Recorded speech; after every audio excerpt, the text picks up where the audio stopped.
What's going on, everyone? It's the Pizza Buffet Week 3 in the NFL, presented by Fanduel. I'm Rob Pizzola, here with you for the next hour, breaking down today's NFL card. Dealing with a little bit of a sore throat today. It's one of those Saturday nights, Cousins barbecue. What are you going to do? Bear with me over the course of the show. Lots of water, lots of tea ready to go. Appreciate everyone who's already in the chat here. See a lot of familiar faces. Hopefully, it's a positive week 3 in the NFL. I got a lot of action going on. As usual, I'll break down every single game, top to bottom, rotation, number, order. I'll give my numbers on each game, which is new this year. You can take that information, do whatever you want with it. I'm also going to give out my favorite prop for each game as well. If I give out a prop and I don't give a number, you can assume that I like it across the market. I have an odd screen up in front of me right here, betstamp Pro. I see all the numbers. If I say I like this prop, you can assume it's good across the board. Obviously, line shop wherever possible. Make sure Fanduel is one of your books. But just going to do that to save time. People have been asking me for more props, so I'll give my favorite prop look in each game. I like to stick to the markets that I can easily project. Pass yards, rush yards, receiving yards for the most part. Won't drift too far from there. As always, on Sunday morning, it's me and you. If you see news in real time, drop it in here. I'm very focused on the game previews. I try not to get distracted. I have my TV on in front of me. I see Kirk Cousins doing some sort of pregame interview with Alex Smith. But for the most part, I'm locked in. So if you see any breaking news, drop it in the chat. Makes it easier for everyone out there. And it lets me stay on track. Finally, I do want to remind you, and I'm going to get started here in 1 second. This is the worst time to be betting the NFL. I run a content business. I understand the demand for Sunday morning NFL content. I get it. Hell, I consume a bunch of content on Sunday mornings when I wake up as well. But try to get your bets in earlier in the week. Obviously, the market is fairly efficient at this point. You got some sports books out there, market-making sports books taking 6 figures on NFL games right now. They're very confident in their numbers. It's challenging to beat that. So make sure in the future, you stay tuned to Forward Progress here over the course of the week. We give out a bunch of bets as we go on. Get that stuff in early. Good morning, Redacted Gambler. Good to see you as well. Good to see everyone in here. All right, let's get into it. I think that's it. No more preamble.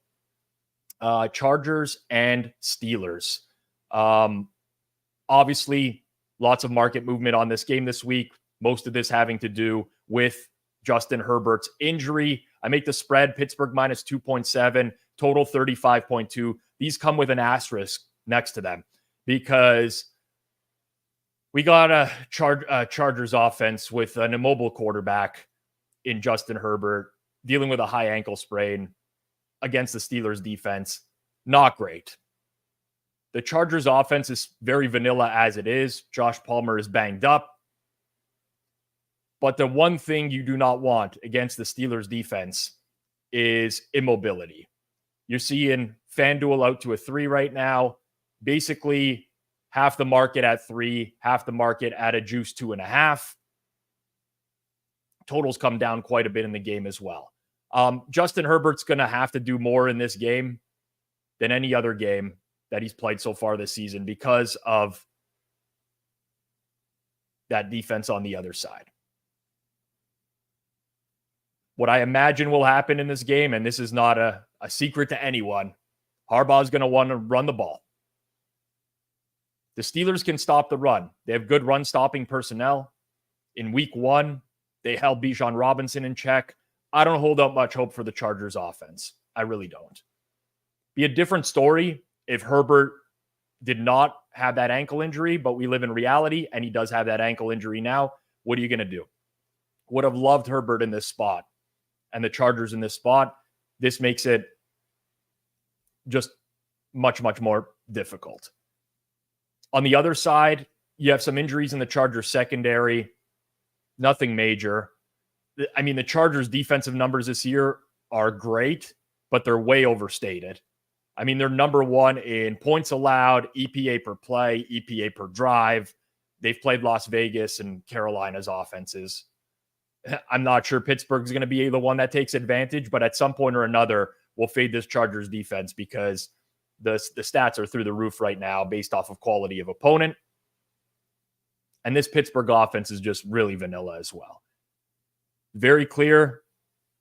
Mike Tomlin just doesn't want Justin Fields to make mistakes. They run the ball a lot. He's not the Fields that's, doing crazy things on third down or anything like that. So I don't have much interest in this game overall.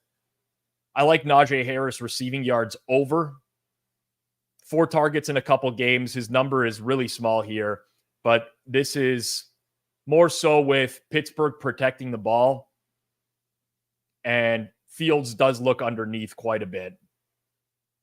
If you've watched any of the tape so far on the Steelers this year, he's not taking chances. I think this is a small number against a Chargers D also that has been susceptible to running back passes over the past few years. Yeah, I mean, BTM says Herbert ain't playing. That's like another thing to handicap.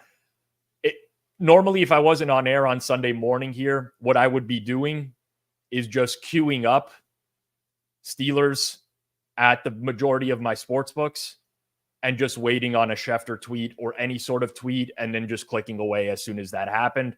I don't have the luxury of doing that right now, but that's probably the play. Game number 2. Bears and Colts.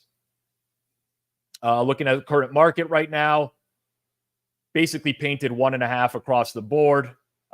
Bears took some midweek money, went all the way down to a pick 'em at market making books, back up to 1.5. Totals hit 44 at market making books as well. Fanduel 43.5 minus 115 to the over. I make the Colts just over a 2-point favorite. I think 44 is the right number in this game. If you look at this, Keenan Allen out. Nate Davis is benched on the Chicago offensive line. Matt Pryor is probably an upgrade, the backup there. Not too concerned about that. You have all these injuries on the Colts defensive side of the ball. Samson Ebukam still on IR. Juju Brents is on IR. Now they lose DeForest Buckner to IR. They get Blackman back at safety. That's a big boost. Now, last week we saw Green Bay run the ball at will in the first half before Gus Bradley finally made some adjustments in the second half. I'm not sure what's going to happen here because you have a Colts run defense that's miserable, defense that's been on the field for over 80 minutes this year, a lot of time on the field. But I'm not convinced that Chicago can actually run the ball on anyone right now. They have a bad run blocking offensive line. So this is an interesting matchup for me. And maybe from a live betting perspective, if you see the Bears finding success running the ball, might be worth getting involved. You probably will see the best Bears rushing performance of the year. That's not saying much, but I don't think that Indy's going to get completely gashed. Now, Indy's pass defense is also bad. I see Ekshesh in the chat talking about how the Colts low-key have a bottom 3 defense. I don't even know if it's low-key. Just the personnel's not there. They're 30th in EPA per pass play. The problem is you get the same situation with the Bears offense where Caleb Williams has been terrible. I mean, his quarterback EPA is minus 33.5. It's abysmal. So it's kind of one of those things where you have a bad defense, you have a bad offense. What's going to win out in the game? And you probably just get like an average Bears offensive performance. Other side of the ball, Michael Pittman likely in. Indy's offense is boom or bust. It's very important they get Josh Downs back there today because that gives them more explosivity. And you're going to see that from the Colts all year long. It'll be a frustrating team to watch. I don't think they can methodically move down the field, but they will hit some big plays. The Bears defense is solid. We saw that last week against the Texans. Granted, a little bit misleading of a final score. Houston bogged down a little bit in the red zone in that game. But Bears defense is great and has been. It's a matter of whether or not they can prevent those big plays today. Lean Indy based off of my numbers. I've been pretty down on the Bears for most of the year. I'm playing DeAndre Swift under rushing yards. Now, this has been bet down a bit. There's still a bit of room there, but there are just like systemic run blocking issues for the Bears right now. 2 yards per carry. I really don't think that the Colts are going to allow the Bears to trample them this week. I really think that there's going to be an emphasis on shutting down the running game and having Caleb Williams beat them, which he's shown this year. He's really not able, to beat anything. So that's where I stand on that. Swift under rushing yards. Third game here is the Vikings and the Texans. This one is a banger. Really good. Market movement this week towards Minnesota. I'm not so concerned with what the early line was, and people get obsessed with it opened 3 or 3.5 or whatever.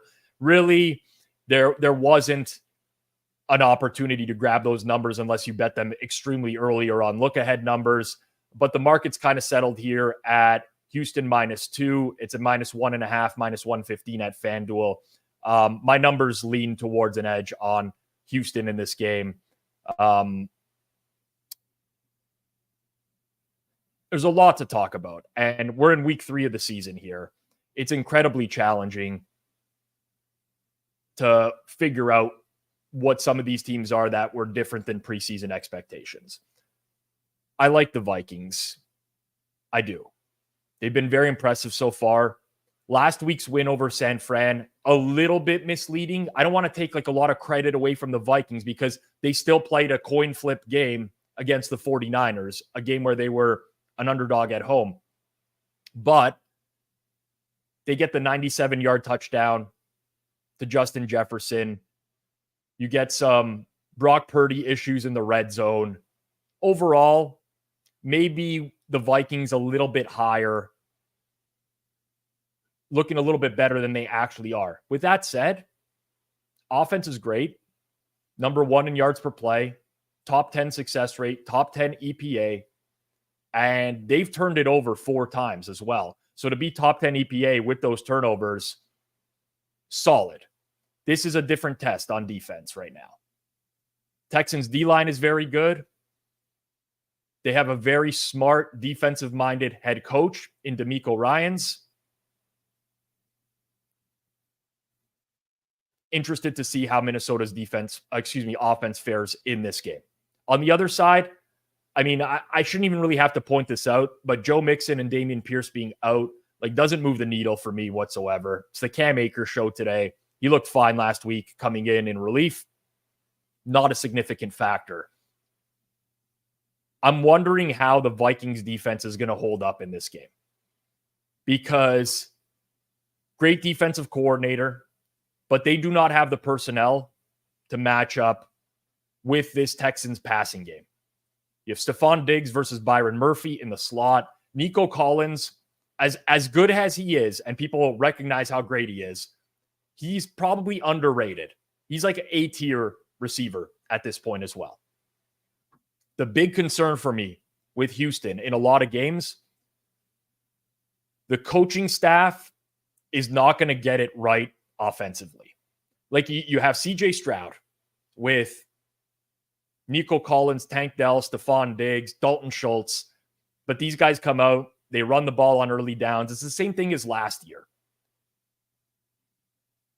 It's incredibly frustrating in a lot of these games. You look at Houston-Indy week 1 as an example. No reason that Houston shouldn't have blown out Indy and won that game by margin. They end up not covering 29-27. Last week against the Bears, no reason that the Bears should even be remotely in that game when you look at the box score, ends a 1-possession game. The Texans do this a lot. They run way above expected on early downs. They run way too heavily when they have the lead. It's almost like they don't realize they have CJ Stroud as the quarterback there and that passing game. That's the challenge. Just noticed, Jonathan, a misprint on the graphic there. My total's 46, not 44. So that's where I stand on that. Not a strong opinion on the side. I like Cam Akers rush yards over. Ogunbowale didn't figure into the running game last week when Mixon got hurt. Akers is the workhorse. He's going to get carries because that's what the Texans do. I think a big game for him on the ground. And listen, market is what it is at this point, but very strong lean for me here on the Houston Texans in this game. I just think that this is a very complete football team. And when it comes down to it, they do manage to win a lot of these close games. Okay, before we get into our fourth game here, kick off this NFL season with a win on Fanduel, America's #1 sportsbook. I'm personally a huge fan of Fanduel. We incorporate it into the broadcast quite a bit, especially the watch-alongs we have here on Sundays, Mondays, and Thursday nights. It's just a great product overall. It's really easy, seamless experience, easy to find your bets, app functions all the time. These are important factors when you're betting on sports. And right now, all customers get a profit boost every single NFL game day. That means you can pump up your gridiron winnings multiple times a week. There's a bunch of stuff going on today. Double your winnings profit boost token on any moneyline bet. There's an anytime TD profit boost token. And there's also same game parlay profit boost tokens for the 4 p.m. and Sunday night football game. FanDuel has tons of ways you can get in on the action. Moneyline, spreads, player props, more. Super simple live betting, lightning fast bet settlement, instant withdrawals. FanDuel makes betting on the NFL easier than ever before. Visit FanDuel.com/forwardprogress and download FanDuel today. You must be 21 plus and present in select states or 18 plus and present in DC. An opt-in is required. A bonus is issued as a non-withdrawable profit boost token. Restrictions apply, including token expiration. See terms for these offers at sportsbook.fanduel.com. If you have a gambling problem, call 1-800-GAMBLER or visit fanduel.com/RG. And I do take that very seriously. If you have any issues related to responsible gaming, there's free resources out there. So make sure that you check out the responsible gaming resources. And honestly, like if you're chasing bets or anything like that today, take a step back. My DMs are also open at any point, by the way, if you ever need to reach out for help at Rob Pizzola on Twitter. All right, fourth game here. I'll keep it going. Got to rip a green tea here. Keep the voice. Giants and Browns.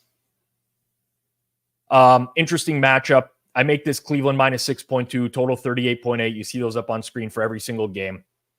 Market is kind of in this range right now. Looking at across the board, pretty much flat 6.5 everywhere now. FanDuel juiced slightly towards Cleveland at -115, total at 39. Cleveland's defense feasts on bad offenses. We know this. Daniel Jones struggles with pressure. Jones and Malik Neighbors hooked up quite a bit last week. Unfortunately, not when it mattered the most because Neighbors dropped the ball. But this is a nightmare matchup. This isn't the Washington Commanders defense. This is the Browns. They rush the passer. Myles Garrett is great. They have 7 sacks in 2 weeks. And we know Daniel Jones' career numbers when he's pressured versus not. Disastrous. I get it. The Giants are not the favorite in this game, though. They're the underdog. They have to stay within margin. And right now, it's challenging to see Cleveland's offense do anything, really. I mean, let's call it out for what it is. 2 games. Dallas defense that ended up being exposed in week 2. They really couldn't get anything going there. Last week against the Jacksonville defense, couldn't get anything going. They at least get Jedrick Wills back at left tackle. Jack Conklin still out. David Njoku still out. We have to monitor the status of Brian Burns, by the way, for the Giants as well, because that one could be interesting. But it's an ugly offense. 13.8% conversion rate on third down. 30th yards per play. 3.9 yards per play. I get how bad the Giants defense is. This could be the quote-unquote get-right game for Cleveland. But it's not like they're facing world beaters so far this year, and they still can't move the ball.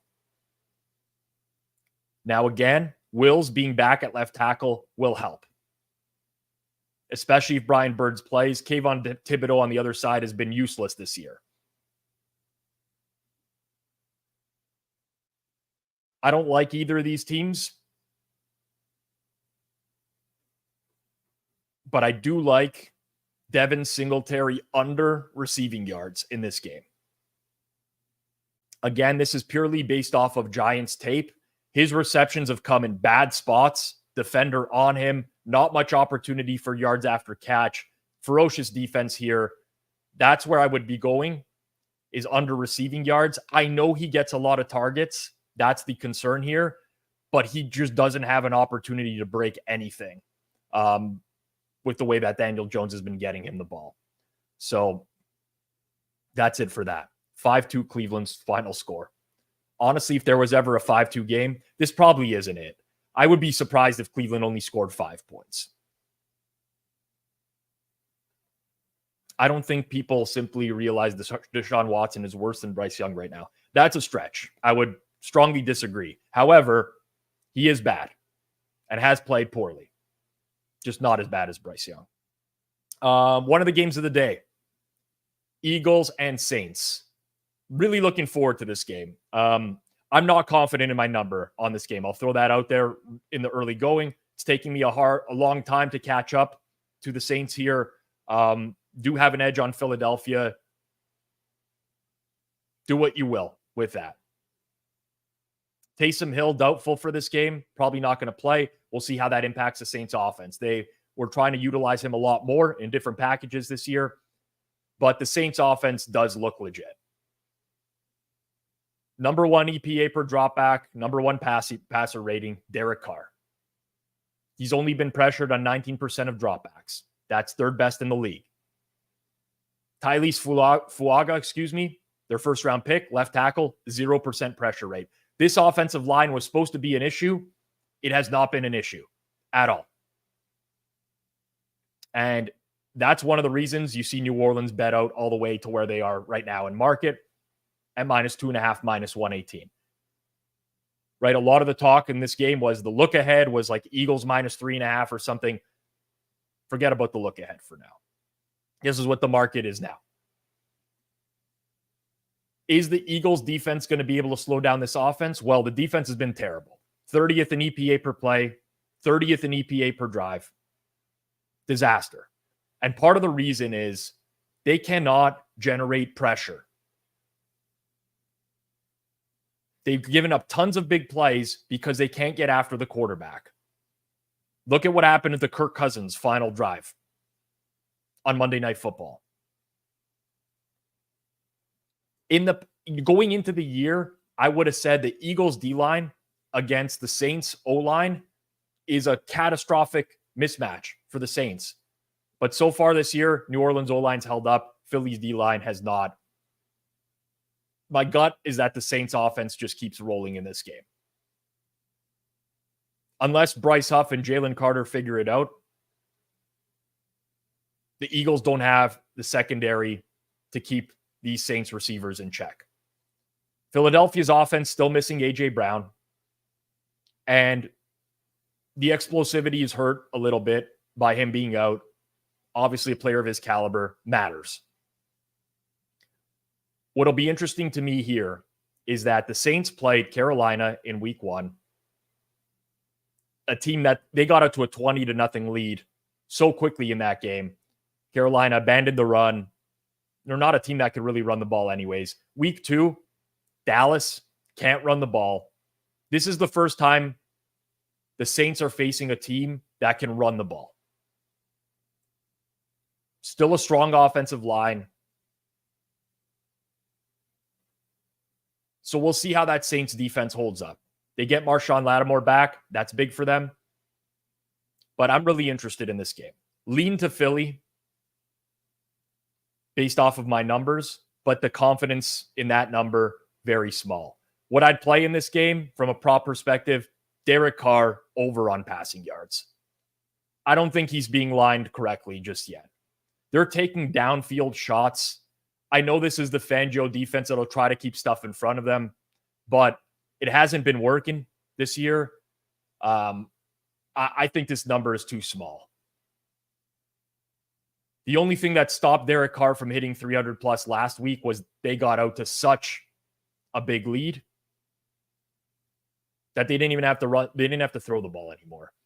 But to me, that's a great look right now. All right, before I get into the next game, Sergio, 637 watching now.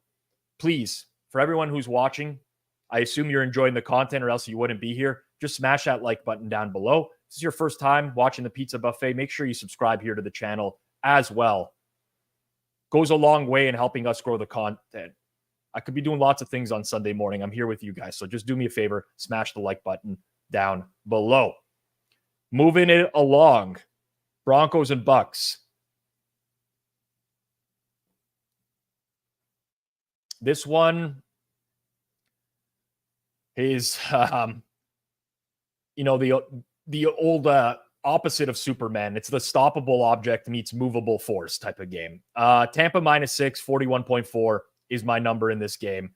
Market has pushed Tampa Bay up early in the week. Money's been on Denver since then. We've kind of settled in at -6 in most spots. If you want to bet Denver, 6.5 at Fanduel, best number on the board for the Broncos right now. Total 40.5 to 41, depending on where you look as well. All those 40.5s would be juiced to the over. Rough injury report for Tampa, and I think that's why you see the Denver money. Nose tackle Vita Vea is out. Kalia Cansey's also out on the defensive line. Antoine Winfield's still out. Bryce Hall is on IR. The Bucks have a bad defense. They're 31st in EPA per rush. And they lose Vita Vea in the middle. That opens up an opportunity for the Broncos offense. The Bucks defense also last in sacks per pressure, 6.5%. They have not been able to take the quarterback down. The Tampa Bay Detroit box score last week is extremely misleading. Lions outgained the Bucks by almost 250 yards. Lions had 7 trips into the red zone. They scored 1 touchdown. So you probably get a overvalued Tampa Bay team. The problem is it's tough to bet your hard-earned money on Bo Nix. Bo Nix sucks. I can't be more candid. He's terrible. They're going to have to run the ball successfully, and hopefully Nix can just avoid a brutal turnover. I know this secondary is ravaged by injuries. I'm not sure they can do anything about that. Like, you look at the Denver offense this year. They were down 13-0 to the Steelers last week. They couldn't do anything for 3.5 quarters of the game offensively. Granted, Steelers defense, very different than the Bucks, but they did nothing. Week 1 against Seattle, you look at the final score, 26-20. That was not indicative of the game. Seahawks took 2 safeties in that game. You look at where Denver scored their points off of, they were all extremely short fields, and they only were able to kick field goals on those. Geno Smith threw a pick on the first drive of the game. The Seahawks muffed a punt at their own 10-yard line. And there was a huge punt return that set up a Broncos field goal as well. The Broncos offense sucks. The Tampa Bay offense doesn't. They're still without the right tackle, Luke Gadecki. I like the Bucs offense. They're not as run-heavy on first down. They pass the ball more. They have matchup advantages. Maybe not again. I mean, Patrick Surtain didn't play well last week, but Evans and Godwin on the outside are nightmares. But there's one issue. Detroit generated a lot of pressure last week. Aiden Hutchinson had 5 sacks in that game.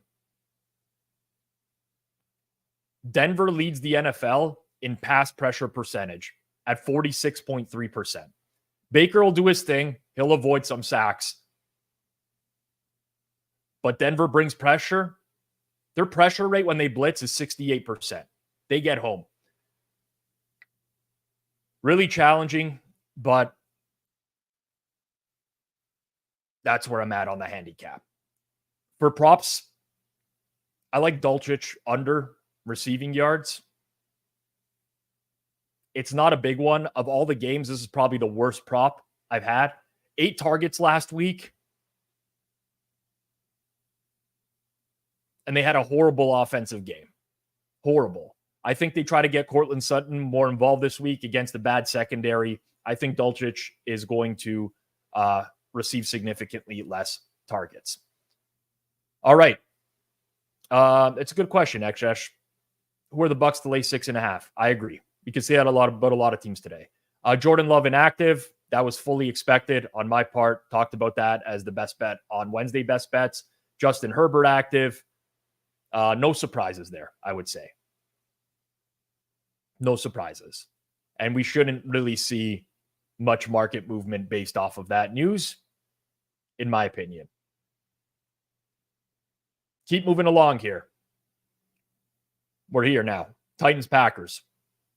Gave a full breakdown of this game. Wednesday best bets. I like the Titans a lot in this game.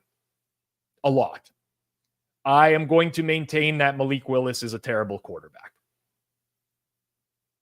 Last week, Packers had a lot of success rushing the ball against a very banged up Colts front seven. Tennessee's much better against the run. They have way better personnel. I think that they just game plan to put the clamps down on this running game and have Malik Willis beat them. Also, the difference with the Colts and the Titans have 2 very good cornerbacks. I don't see a strong path to success for Green Bay's offense. Mark it up to -3, pretty much across the board. Some -2.5, -120 out there. For Tennessee, Tajay Spears expected to play. More on that shortly. But the Titans should be 2-0 right now. Maybe you can argue they should have lost to the Jets last week. The box score was pretty equal. But last week's loss looks much better now, too, considering how the Jets played on Thursday night. Yes, I'm aware they have Will Levis. He has a propensity to have a blow-up play a game. It'll make you pull your hair out. But he also makes some solid throws. You take the good with the bad. My partner in crime on Sunday nights, Clive Bixby, likes to call him Jameis Winston Light. I kind of agree with that. They've had a punt blocked in 2 consecutive games. Like, how much more is this going to happen? It's not. I trust the Tennessee offense so much more. Calvin Ridley's playing really well. He's getting separation. 7th in EPA per reception in the league right now. They've also mixed him in the running game. Hitman released DeAndre Hopkins over right before we came to air. He's getting more involved in the offense as well. I honestly think that this has, here, Big Ross, you read in my mail, Titans alt line's worth a look. I think so. I think this could be a blowout. I hope I'm right. Fingers crossed. I've been wrong many times before, and it won't be the first time I'm wrong if the Titans lose this game. But I really like this matchup for them. Really, really do. Also like Spears over on rushing yards in this game. I know he's nursing an injury. You don't have to remind me of that. I think that's why the rushing yards total is suppressed a little bit. But Spears, 51 snaps in 2 weeks. Yes, a lot more on passing downs, but mid-20s rushing yards is too low, in my opinion, especially since I think Tennessee is going to be leading for a lot of this game. Fanduel has a phenomenal price on DeAndre Hopkins anytime. Use that Gronk boost on that. Great idea, Connor. Really good idea. 430. Solid. There you go. Moving it along. Still in the early window. Carolina and Las Vegas. Interesting matchup here, certainly. Market is settled in now at 5.5 on this game. Across the board, those 6s that were up overnight got taken out. Total 40.5 in most spots. FanDuel 39.5 juice to the over. Small leans to Carolina and the over in this game. Big defensive injuries in the front 7 for both teams, especially Carolina. Derek Brown's on IR. They lose their nose tackle, Shai Tuttle, as well. Las Vegas looks like they're going to have Max Crosby, Christian Wilkins, Tyree Wilson in the lineup, but all 3 are banged up, been nursing injuries in practice all week. Front 7s are in trouble. Why do I lean Carolina here? Let me actually start with the Las Vegas offense. Talked about this week as well on Wednesday Best Bets. Antonio Pierce wants to run the ball. Period. He's not, they beat the Ravens on the road last week. He was not happy at the amount that they had to throw in that game. He wants to run the ball. Get back to playing Raiders football. They have a good matchup to do that. I know the Raiders have not had a good running game this year. They have 98 rush yards, 2.8 yards per rush. Their rush EPA is the worst in the league. Offensive rush success percentage, 17.1%. 2 running first downs. Like, these are horrible numbers for the Raiders this year. This is the front seven you can run on. They just don't have it. But when you're running the ball that much, it's not ideal for winning by margin. You're condensing the game. There's less possessions for both teams. Clock ticks quicker. That's the challenge with laying this price with Las Vegas. Will they move the ball in Carolina? Everyone's going to move the ball in Carolina. But the Raiders' offense did nothing week 1 against the Chargers. Week 2 against the Ravens, they did nothing until late in the game, until the Ravens kind of started getting soft and going into prevent.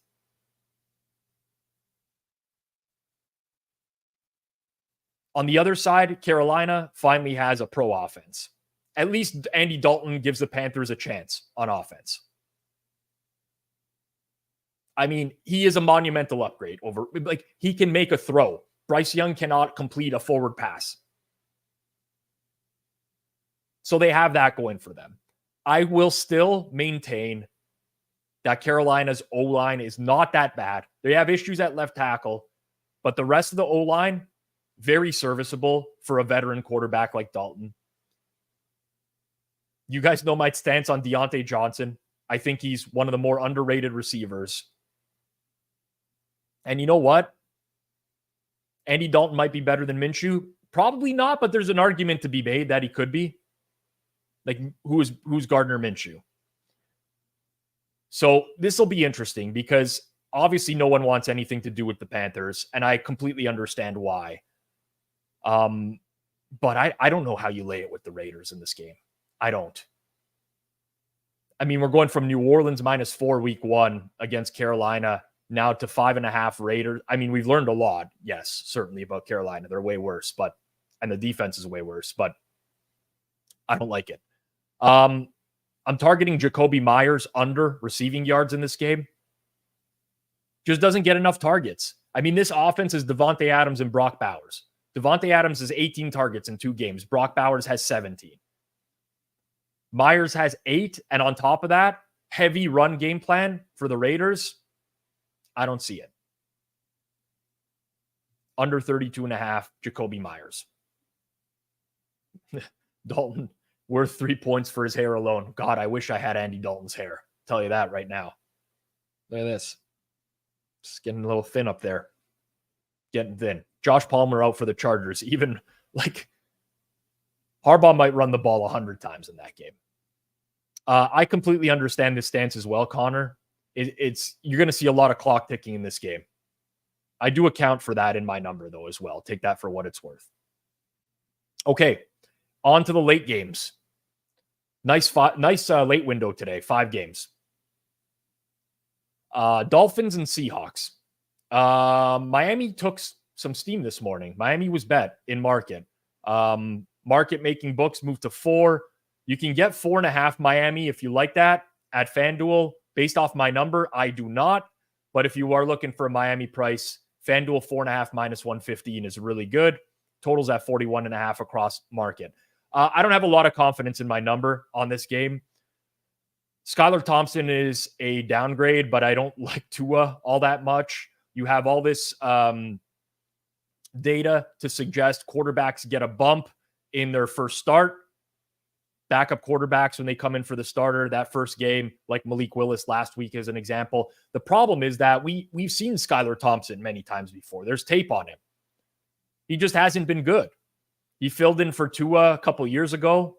-0.27 EPA per dropback is ugly. they still have a lot of threats on offense. Tyreek Hill, Jalen Waddle, Devon Achane. And really, Seattle hasn't had to go up against strong receivers. I mean, they had Cortland Sutton in week 1. That's about it. So there's an opportunity for success, especially with a smart offensive coach.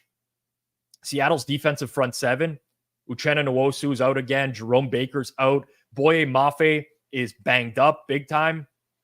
Likely going to play today, but that's one you want to keep your eye on because he has a 23.8 pressure percentage, 15 pressures this year, 6th in the league. He's been very good. Mike McDonald can probably game plan around that because he's a very good defensive head coach, but you got to start wondering about that defense in the front 7. You almost won a playoff game, Rob. I remember this very vividly. I'll talk about that in a second. I like Seattle's offense long-term. I'm not a big running backs guy. Kenneth Walker is night and day better than Zach Charbonnet in this lineup. That's not to say Charbonnet can't have success because Miami's defense couldn't stop James Cook last week. But I don't like the Seahawks offense as much without Kenneth Walker in the backfield. Charles Cross has played great at left tackle. 0% pressure rate this season. Huge upgrade from a season ago. Dolphins defense, in my opinion, not very good. Jalen Ramsey looks old. He might get it together at some point, but not looking great right now. So I'm kind of oppo the Miami steam, but not a huge strong opinion here. I do like Skylar Thompson over on passing yards in this game. He only went over this number once. That was the playoff game at Buffalo. It's in the upper 190s, 193.5 Fanduel right now. McDaniel's an aggressive offensive coach. You look at the spread of the game, there's a decent chance that Miami will be trailing. I think this is just a little bit too low. I think it's a little bit too low. Detroit and Arizona. Detroit got bet out last night and then more money on Arizona this morning. Markets painted 3. It's juiced towards the Cardinals right now. Total's at 51.5. It's a pretty high one. I like Detroit quite a bit in this game. I think the Detroit offensive line is going to dominate this Arizona defensive line. I know Jared Goff's off to a horrible start. He hasn't looked right. They scored just 16 points against Tampa last year. Again, I talked about it in the Bucs preview. Pretty misleading. 463 net yards of offense. A lot of sloppy play. I think, though, because of that sloppy play, the Lions get back to their roots of pounding the rock. And I don't think this Arizona D-line can stop that. The Lions have a very good run-blocking offensive line. We saw them, the overtime against the Rams in week 1. They just went down the field by pounding the rock. If you put Goff in that position where the running game's working, he could work off play action against a bad D-line. I'm not a Goff fan at all, but he can take advantage of that. And I do think Detroit's going to score. Arizona's offense, solid. Terry and Arnold, Alex Anzalone expected to play for Detroit. Keep an eye on those.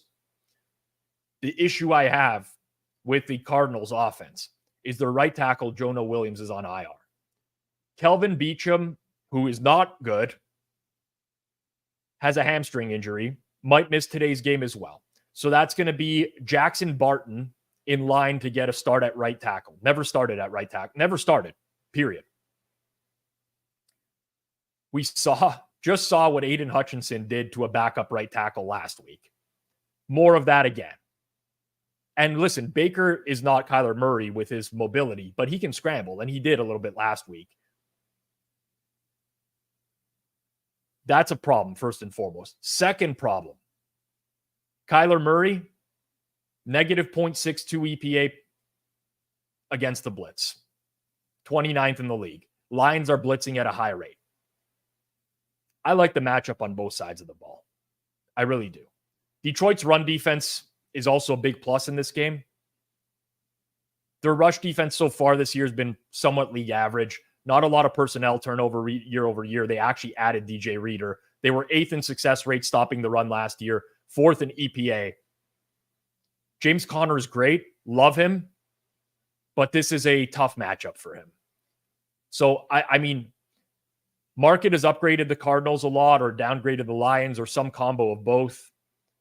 I think this could potentially have blowout potential as well. I really do. In the props, I like Jahmyr Gibbs over on receiving yards. It's been bet up a bit, but this guy is the focal point of this offense. And I think there's a simplified game plan for Jared Goff today.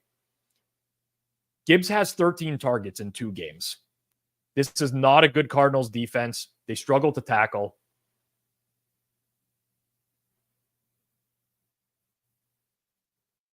That's it for that game. Really quickly, how many 4th downs does Detroit go for in their own territory? I don't know what happened. Mini side rant here.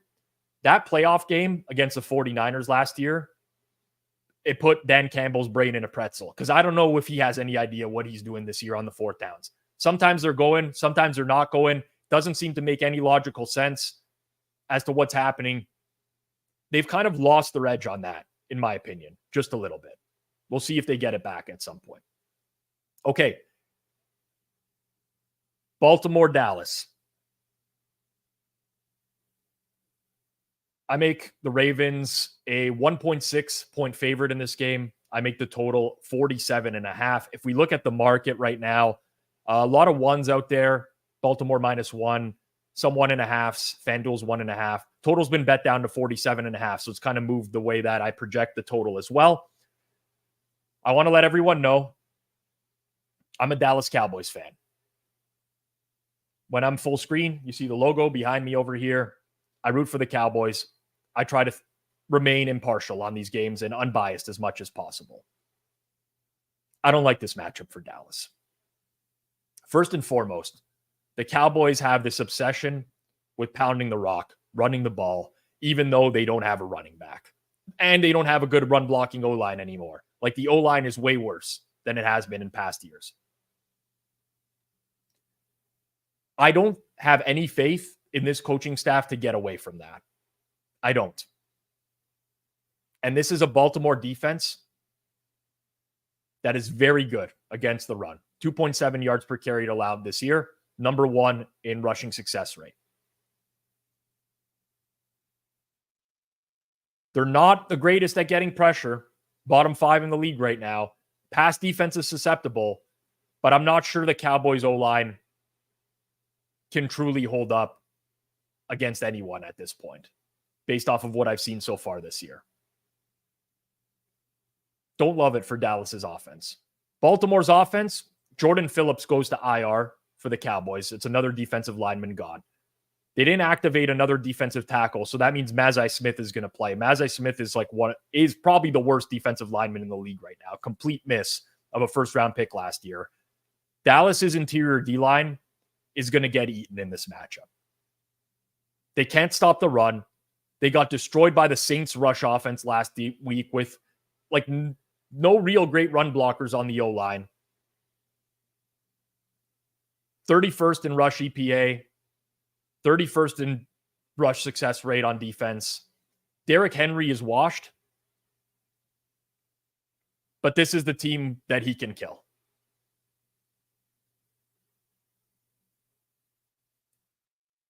Running game works.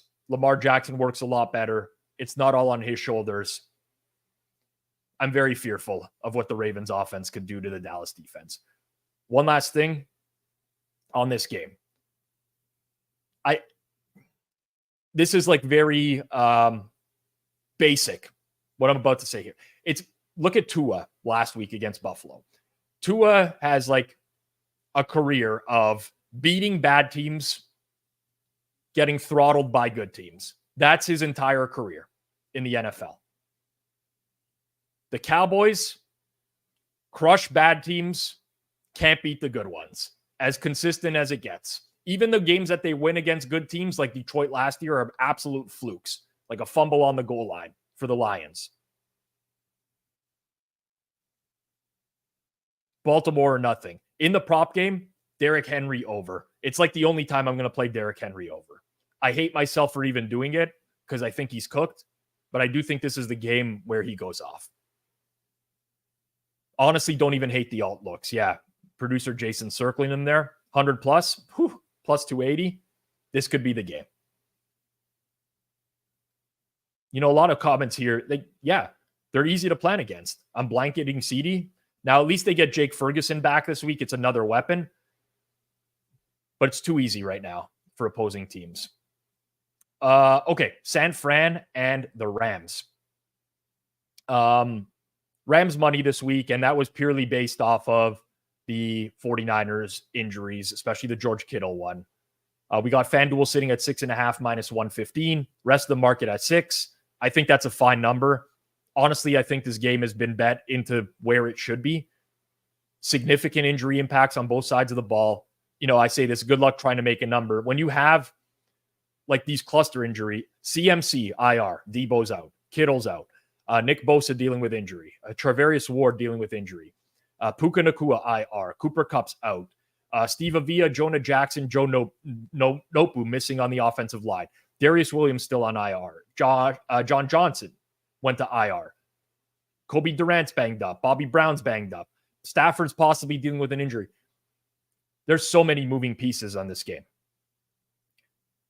For some reason or another, well, not for some reason or another, Debo's a great player. San Fran's offense, without Debo Samuel, EPA, success rate-wise, they just drop off steadily. And now it's not only just Debo. They lose George Kittle as well, who's a very good option when Debo's not in the lineup, especially against the Rams. The Rams, very susceptible over the middle of the field. Who's going to beat them over the middle of the field now? Eric Saubert? It's a very impactful injury for the Niners. They'll still be able to run the ball. They're pretty good at that.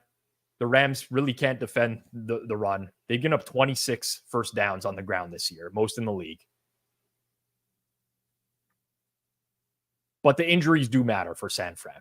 On the other side, at least this week, Stafford has his starting tackles from the beginning of the year. Because that's been a big problem. And it was a huge problem against the Cardinals last week. At least he's going in with his starting tackle combo. I'm not as down on the Rams receiving core. Like Cooper Kupp, amazing. Puka Nacua, amazing. Don't get me wrong. DeMarcus Robinson, in my opinion, very underrated receiver. 39 targets last year, 0.49 EPA per target, 1.3 EPA per reception. Those are very good. Small sample, but those are good. They have some playmakers. It's a downgrade, but I'm not as pessimistic about that receiving core as others are. Market's in a good spot. One thing I want in this game is Matt Stafford over passing yards. I can understand all the reasons why it would be lined this way. Mid 210. You don't see Stafford lined in the mid 210s. As a near touchdown underdog, he's going to have to throw at some point in this game. He hit 216 yards last week in what was a miserable game for this offense. I like that. All right. Let's end it off with Sunday Night Football here. KC Atlanta. Okay, this is the game that's going to get a lot of talk this week about like the public is on this and whatever. Atlanta got pounded midweek by a very strong betting group who I know and have dealt with before on other sports. They are a winning group. They have market influence. The market has been bet down to 3 right now. Total in the game, 46.5. I put KC's a classic F around and find out team because they are. They just, you don't know what you're going to get. The game plans are weird. They do this kind of stuff. Pacheco goes to IR. You get Carson Steele, Samaje Perine. I like Carson Steele. They benched their rookie left tackle because he got destroyed last week. absolute disaster. But Atlanta can be beaten on the ground. Saquon Barkley had a good game against them. Najee Harris did as well. They're having trouble stopping the run. And I'm not as high on Atlanta's defense as I think other people. I mean, I'm just not high on Atlanta, honestly. I'm not high on Atlanta.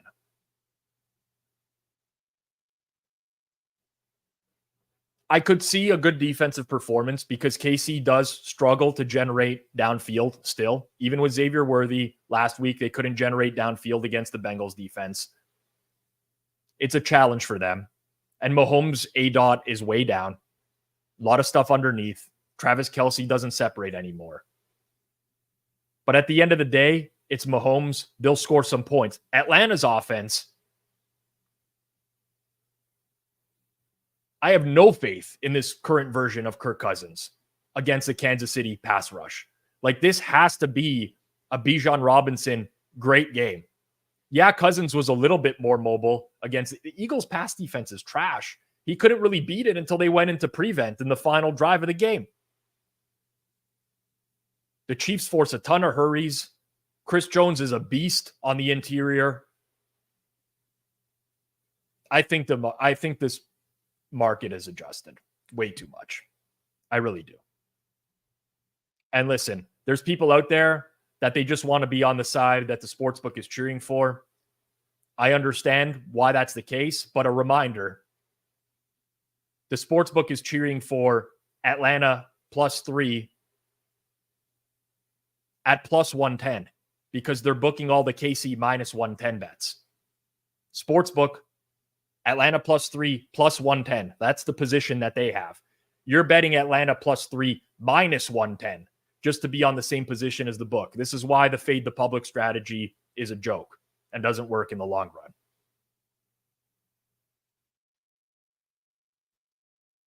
KC or nothing. You cannot get me to put money on Atlanta tonight in that position. From a prop standpoint, Justin Watson is like not part of this offense right now. I like him under receiving yards. He's got 3 targets in 2 weeks. His snap counts are going down. I know it's a low number, but Mahomes doesn't even look this guy's way anymore. Doesn't even look this guy's way. Okay. Any survivor advice today? So I try to avoid giving survivor advice because it's very dependent on your pool size. Like the Circa survivor this week, Bengals were the most highly picked team. Just trying to see what the ownership percentages were like. Yeah, the Bengals were the most highly picked team. But other pools, if you're looking at public percentages for Yahoo, ESPN, you're getting a lot of Tampa Bay, Las Vegas because they don't have a lot of future value. I honestly don't know. It really depends on the size of your pool and how you project ownership this week. Cleveland's probably a decent play based off the ownership percentages I've seen across the board, but I would not be surprised if the Giants won that game. I honestly wouldn't be surprised at all.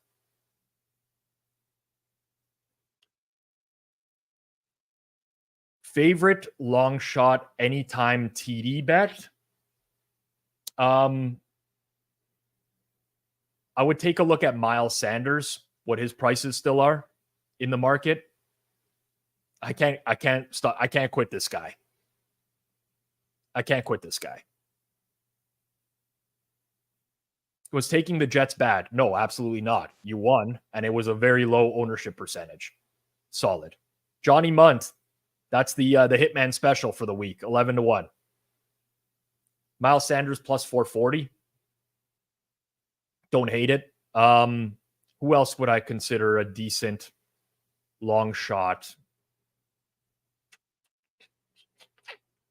I mean, the price is not a long shot. Jordan Whittington is not bad for the Rams. I like his upside in that offense, especially with them needing to throw the ball likely in the game. Nelson Aguilar for the Ravens, not a bad option either, in my opinion. Not a bad option either. Okay. That's going to do it for me. I'm back here tonight, Sunday night, 8 o'clock. Me, Clive Bixby, for the entire first half. We'll be watching Sunday Night Football. We'll be previewing next week's games. All the early numbers are out. Join us for that. Jeff Feinberg joins me in the third quarter. Austin Mock from The Athletic joins me in the fourth quarter as well. So back here tonight, 8 p.m. Eastern time. If you haven't smashed that like button, do it. If you're not subbed here, do it. Appreciate all of you tuning in. Hopefully we're on a lot of the same sides today. It seemed like the chat was we're pretty much in agreement today. I don't know if that's a good thing or a bad thing, but I got a lot of action, a lot of small bets, but a lot of action. So I might be in a great mood or in a bad mood tonight. You'll find out later on. I'll build an SGP for tonight's Sunday Night Football game as well. Thanks everyone for tuning in. For myself, Rob Pizzola, for my producer, Jason Cooper behind the scenes, our graphics guy, Chris Horvat as well, really helping out up in the production quality here. This has been Pizza Buffet Week 3 in the NFL presented by FanDuel. Everyone, enjoy NFL Sunday, and I'll see you back here tonight. Peace out.